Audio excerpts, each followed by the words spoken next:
আজকে আপনাদের সাথে শেয়ার করব মাত্র ১০ মিনিটেই কিভাবে আপনারা পাতাকপি ভাজি করতে পারেন। হ্যালো এভরিওয়ান, আসসালামু আলাইকুম। আজকে ভাবলাম আপনাদের সাথে একটা শর্টকাট রেসিপি শেয়ার করি, পাতাকপি ভাজি। এটা অনেকেই ভাবছেন আবার কি শেয়ার করার আছে, আমরাও তো পারি, কিন্তু আমরা কম বেশি পাতাকপি ভাজি করতে গেলে অনেকটা সময় লাগে। যেহেতু আমি আজকে শর্টকাট পদ্ধতিতে ভাজিটা করব, সেটাই ভাবলাম আপনাদের সাথে শেয়ার করে ফেলি।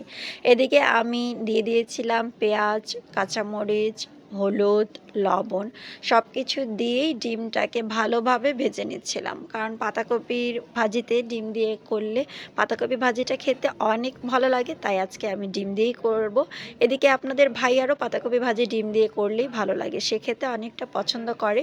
আর আমাদের বাসায় সবাই ভালোবাসে, তাই পাতাকপি ভাজিটা আমি যখনই করি ডিম দিয়ে ভাজার চেষ্টা করি।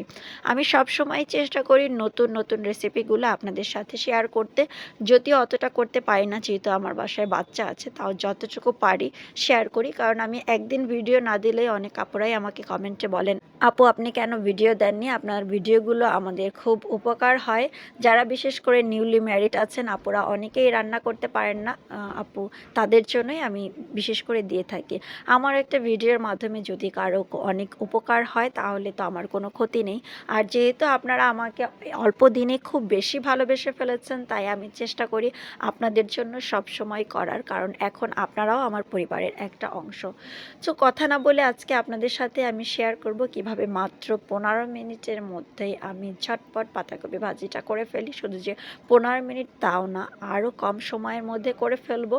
যেহেতু আমার মেয়েটা এখন ঘুমিয়ে আছে, ভাবলাম যে রাতের রান্নাটা করে ফেলি। এত গরম পড়েছে, অনেক গরমে আসলে বাসার ভিতরে থাকাটা মুশকিল হয়ে গেছে ছোট মেয়ে। এদিকে আমি পাতাকপি ভাজিটা করার জন্য পাতাকপি আগেই সিদ্ধ করে ফ্রিজে রেখেছিলাম, এটাই ছিল আমার টেকনিক।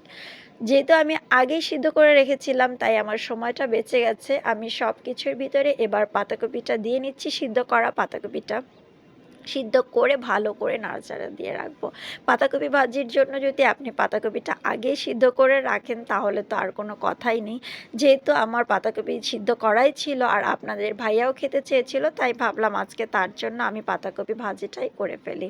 সিদ্ধ করা পাতাকপিটা আমি দিয়ে দিয়েছি ডিমের ভিতরে, এখন ভালো করে নাড়াচাড়া করে দিচ্ছে। আসলে আমি হলুদটা খুবই কম দিয়েছি, না বললেই নয়।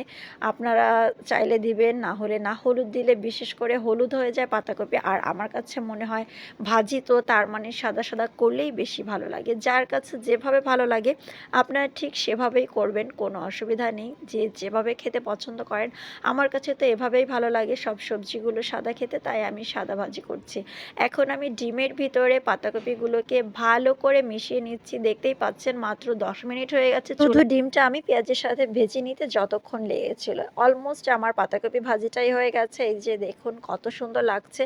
গরম গরম ভাতের সাথে যদি গরম গরম পাতাকপি হয় তাহলে আর কি লাগে বলেন। যারা যারা এতক্ষণ আমার ভিডিও দেখেছেন সবাইকে অসংখ্য ধন্যবাদ। আল্লাহ হাফেজ।